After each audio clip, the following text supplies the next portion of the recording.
There's a relationship between caregiving and conflict. We're going to explore that even deeper by looking at caregiving and receiving and conflict.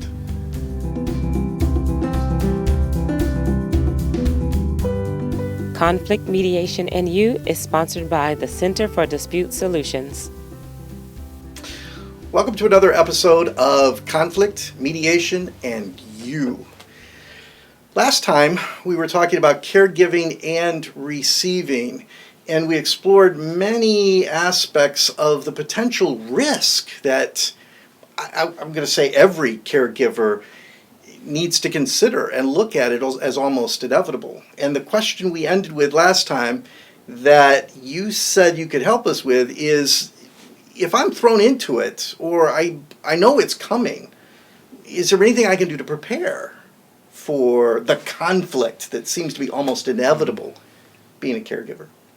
Well, there are many places that one can go to get information about caregiving. Mm-hmm. They're advertised many different places that you go for help. What happens though is that I suspect that many people do not go to get help beforehand. Beforehand? Yeah. Okay. It's that it happens, and they're, as I said earlier, they're thrown into it. Yeah. So instinctively, it's I know what to do. Or it might be I think I know what to do. I can handle this. I can do that. Yeah. Do this. Now, as I said, there are places that you can go to get help. But in many cases, people don't do that. One of the things that happens in preparation for being a caregiver Yeah. is there's a difference between men and women.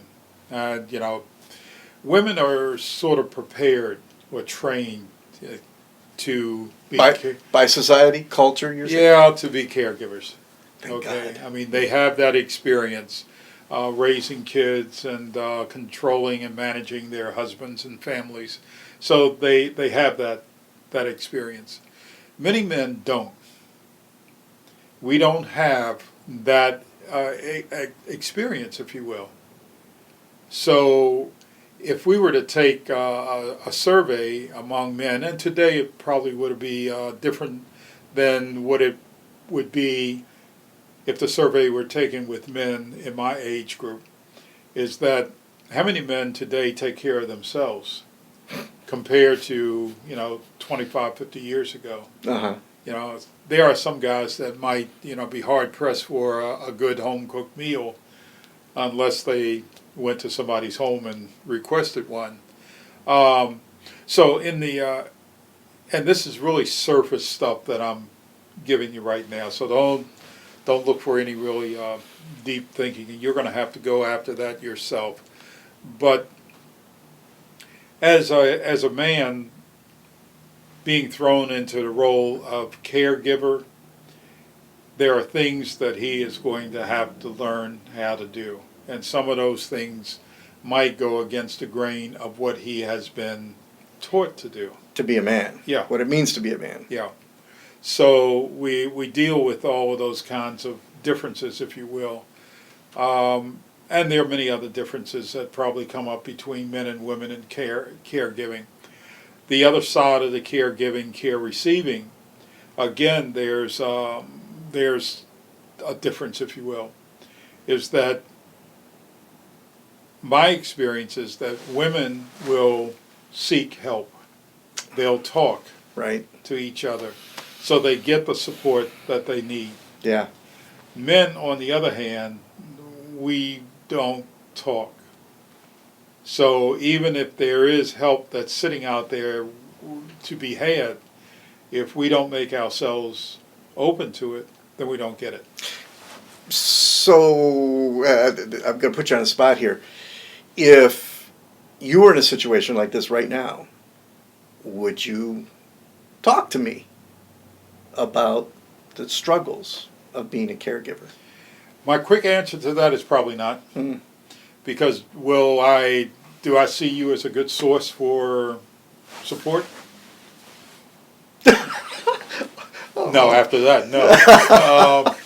But that would be that could be part of the criteria. Do I Right. see you as definitely.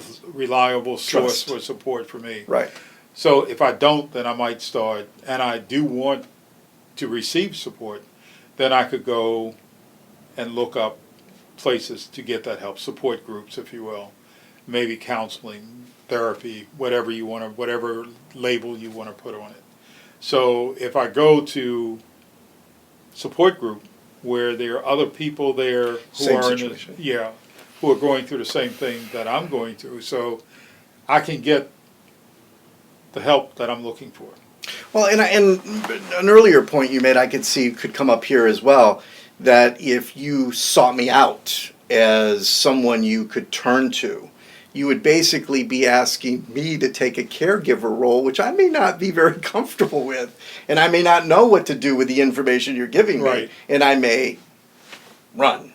Well, that's part of why I probably wouldn't come to you if I didn't know what you have been through. If I don't know what some of your life experiences are, if I only know what it is that you have shown to me, Mm-hmm. and that's been basketball, football, and hockey and stuff like that, then no, I might not come to you. You wouldn't think of me as being someone who could be a good source of caregiving. Right. Yeah. So, It would be a huge risk for you to even try, it would seem, well, I might try. once. I might try. I might just open the conversation up to see what would happen. And if it didn't go well, Well, you would run. Well, yeah, I might not run because you might not know what it is that I'm doing. Right. Yeah. So I it could would be subtle. I could easily just turn and take it someplace else. Mhm. But depending on my giving an opening and how you respond to that, could make it grow to where, okay, you could become someone that I could lean on. But I might really start looking and watching how well you're holding up under my leaning. Because if I sense that you're starting to buckle, then I stop leaning. Yeah, because then you would also then not only be having to caregive the person that your primary person that your patient or client, the one you're caregiving, but now suddenly you would have to worry about my feelings. Well, yeah, I have a choice. Either I would be concerned about your well-being, or I would just say to heck with it and leave you. But so that would be a choice that I would have to make. I in some ways, I feel as if we might be, or I might be oversimplifying this. But again, it's to give a taste, if you will, of what a caregiver's role is. And in counseling and coaching, many people who have gone through this process, then that's the experience that I draw on to respond to some of your questions. I'm getting a very clear message here that I have no idea what that experience is like. That I may imagine, but I really, the sacrifice, I have no idea what it would be like. And I could see myself being very, even from a male perspective, maybe even judgmental or exhausted with your complaining or your need for help. Well, it might not come out as complaining or Right. or needs, but if you think about your role as a mediator, when you go into a mediation, you go in with a blank slate, if you will. Mhm. So whatever comes out from the parties, then you're listening to it and not being judgmental or anything like that. Yeah. So you're able to listen, you're able to guide and help them to help the parties to focus on the issues that they need to focus on. I'm sure I could do that. That part I understand. But if I was your brother or your sibling, the relatability would be very, very limited. I'm not sure I could even come close to understanding that kind of pain, that kind of sacrifice, that kind of risk that you're going through. If I haven't done it myself, it would be very easy for me to go, "I'll get over it." It was your responsibility, anyways. I could see the sibling or another person in the family being very dismissive because they can't relate. Well, there are a couple things that come up when you put it out like that, is that if it's a sibling, then they may or may not have a choice that they can make. And they can choose to become more involved to see what the experience is like and to help and support. Nah, you're doing a great job. Well, that might be one way to avoid it. Yeah. Okay. So the other thing is, even without getting to the point of, yeah, you're doing a great job, is just to stay apart. Right.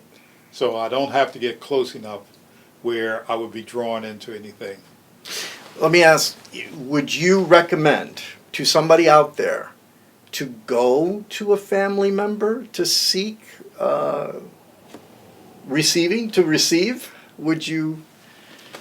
Now, thinking back on the mediation sessions that you've had over the course of your career, where the issues have been between siblings and around elder care, Mm-hmm. think about how those conflicts started. Mm-hmm. As each party told their story, how did they get drawn into it? Mm-hmm. Either they lived in the same city, neighborhood, or house with the person requiring the caregiving, so they ended up with the major role, if you will. Or they lived in another city. I mean, if they lived on the West Coast and they're 2,000 miles away, then they could safely stay apart. Mm-hmm. So where the conflict comes in with those siblings is that sibling who's close wants sibling who's afar to become closer, hence you're mediating an elder mediation case. Right. So you're saying no, that a family member may not be the best person to go to seek receiving. Maybe not, because if I'm the family member who's afar and you're approaching me for support, then I might be very cautious about what I say and do because I don't want to get trapped. All right. That sounds cold, doesn't it? Well, but if you're trying to take care of yourself, like you said, just talking to me may be a big risk. Talking to a family member may be even a greater risk of being dismissed, and you may even feel more stuck afterwards. I mean, I can't relate if I don't have that experience, and so they're not going to relate. They're going to be looking for the hero. Well, you're not being sacrificial enough. Well, if I'm in the caregiving role, Yeah. and I'm talking with you about getting support from you, and you dismiss me and you're gone, Yep. then now I feel even more put upon to continue what I'm doing or to find another way out. Now, So speaking of out, we probably need to go to a little break here. You're right. And we can continue this when we come back. Yes, very good. So a word from our sponsors. How does your small business stay top of mind with customers? From deals that bring them in with an offer, to social media promotions that turn fans into customers, to events that engage and create buzz, to emails that keep loyal customers coming back. Our easy-to-use tools will keep you in front of your customers. Visita provides a complete business calendar, fully integrated with your client scheduling experience. You can view and manage your daily schedule and any upcoming meetings, and most importantly, schedule new appointments and follow-ups with your clients. Using Visita Calendar for client scheduling will save you time and deliver a better service to your clients. Visita Calendar automatically syncs with your existing calendar on Google, Outlook, iPhone, and more.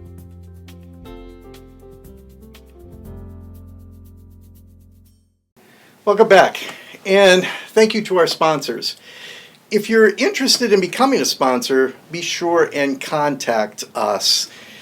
Center for Dispute Solutions, 404-991-0072. Now, I still have this burning question before we went to break, and it's this.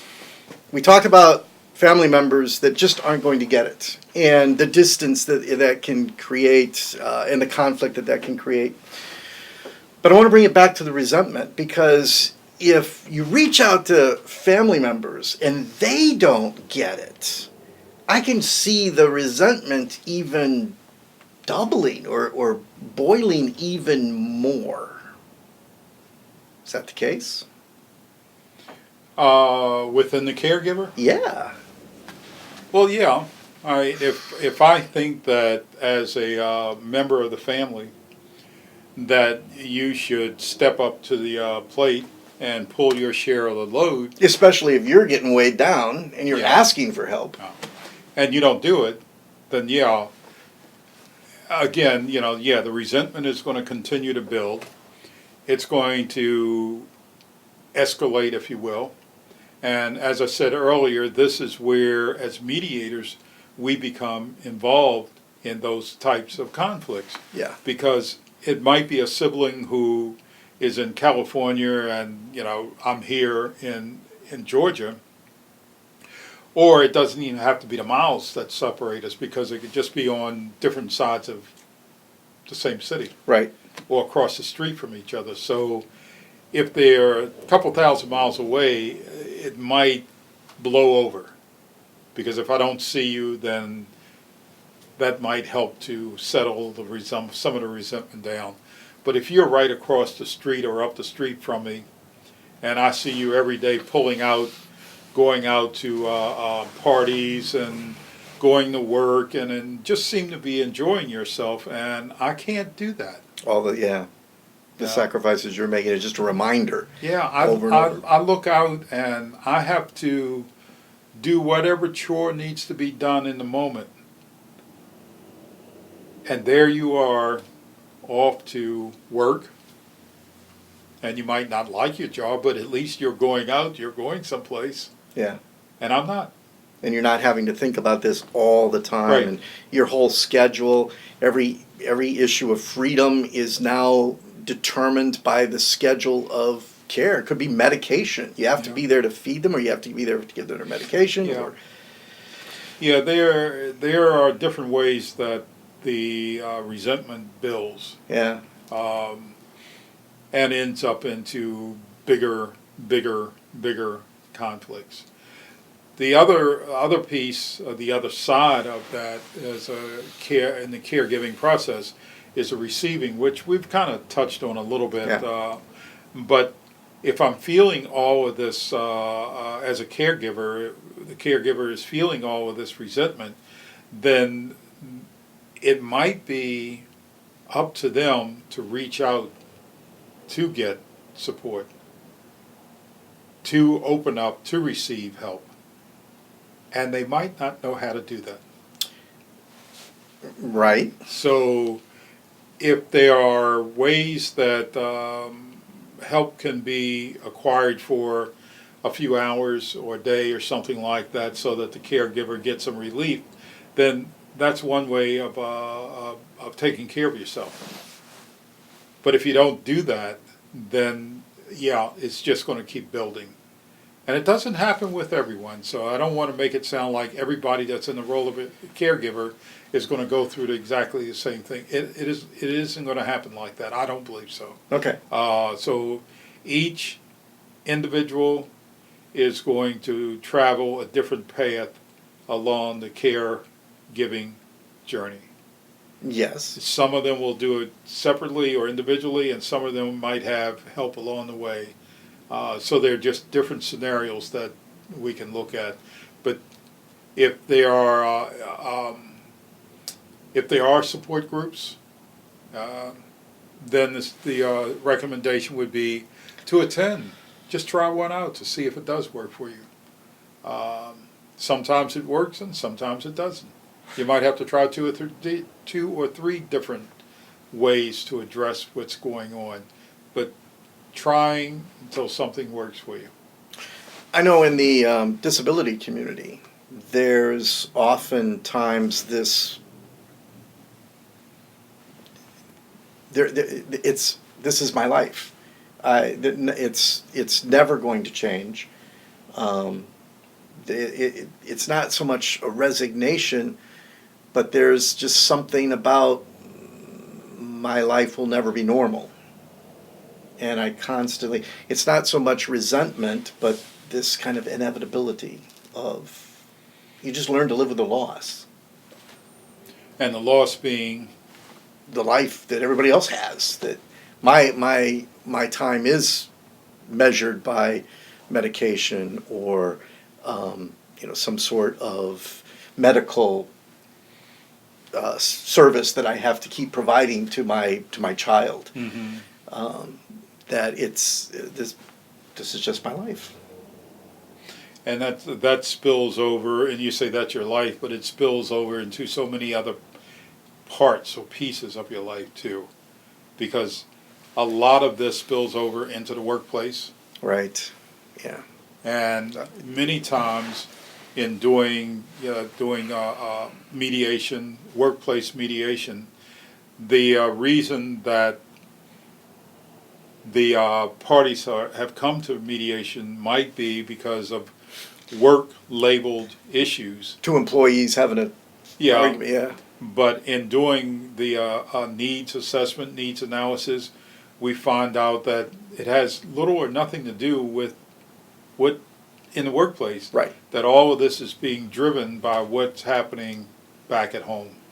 There are so many implications, and part of what we hope to communicate to those that know of a caregiver somewhere in your life, that to just take a moment and reflect on, you may not have the experience enough to really understand what is really going on. And it may go much, much deeper than what you perceive is happening, is what's going on. But so many other implications, not only with relationships personally, which we've touched on, but also professionally, and even in the area of health and stress. I mean, this over time could definitely influence someone's personal health as they go along. Yeah, and I was just thinking back to one of the episodes that we did where we had a guest who came in and talked about addictions. Jim Seckman, Yeah. Yes. And many times, as a caregiver, there has to be part of their caregiving might be a regimen of medications that they have to see that are taken. Right. Then part of what might make life a little bit more bearable to them is that they start taking. You mean as a coping? Yeah, to help them to cope. So then that becomes an issue, and it spills over into the workplace. Well, and that could lead back to what you were saying about the self-destructiveness without even being intentional about it. Well, yeah, because you don't intentionally. I don't believe you intentionally do that to get hooked on drugs, if you will. But gee, that made me feel good, so I needed that. Again. I needed that. Right. So, yeah, suddenly the receiving part. The receiving part is about the caregiver accepting care. So what we're basically saying here at the very beginning, that all caregivers should have a caregiver? I'm not sure whether I would say caregiver.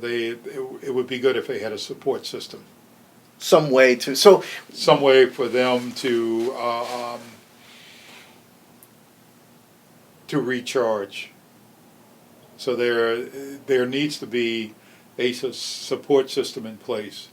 so when you talk about, when we say the word receiving,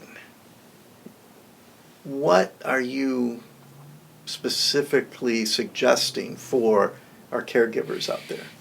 Receiving, what Well, one of the things is the caregiver feels a need to be present full time. Yes. A relative, a friend, or someone comes and says, "Okay, I'm going to be here. I'm going to relieve you for an hour or 2 hours a day or whatever it is. Go take a walk, go do something." And the caregiver says, "Well, no, I don't need that."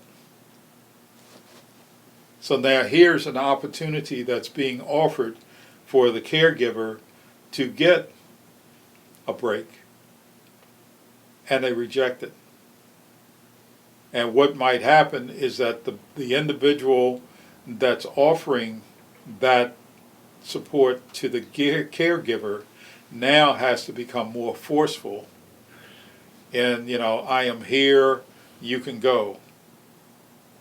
You have a phone, I have your number. If anything happens, I'll call you. Mm-hmm. By the way, leave your phone here. So, yeah. So, that's one way that the help or the support could come, and it could be rejected. And depending on how insistent the supporter is, Mm-hmm. that it could be a simple telephone call that says, "Look, I'm free for about 3 hours, why don't I drop over and you can go, get your nails done," or something like that. Mm-hmm.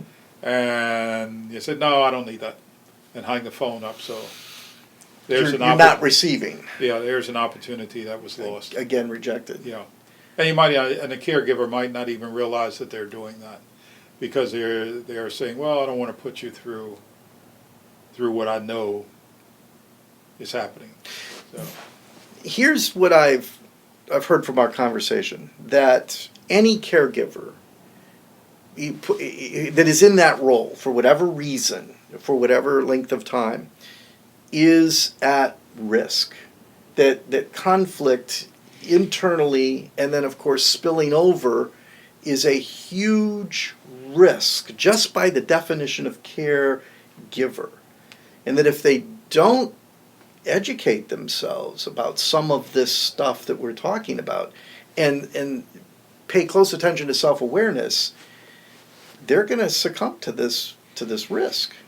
Yeah, it's going to affect them, and it might affect them in a way that's very obvious, or it might be so subtle that it might be days, months, years before they realize that they have been or are being or have been affected by the role that they had took on. And some serious damage could have been done in that meantime if they're not paying attention. Yeah, which is, when we talking about this, and the connection between caregiving and conflict, it's in the beginning it seems like that's a big gap. Right, right. You wouldn't think of those two going together. No, you wouldn't.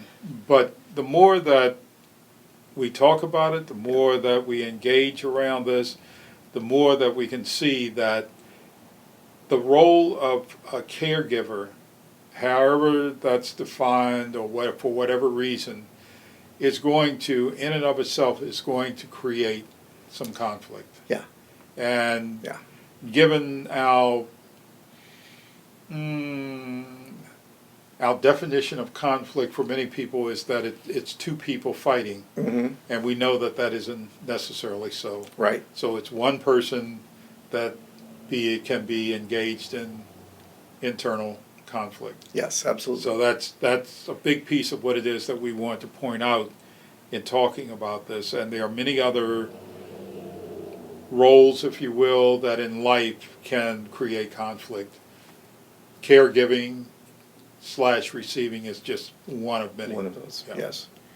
Well, and I dare say, right as we wrap up here, that I would think that the one that I'm caring for really wouldn't want me to suffer those things. That if they had any say about it, if they could have a say, they would not want us to damage ourselves. They would want us to take care of ourselves.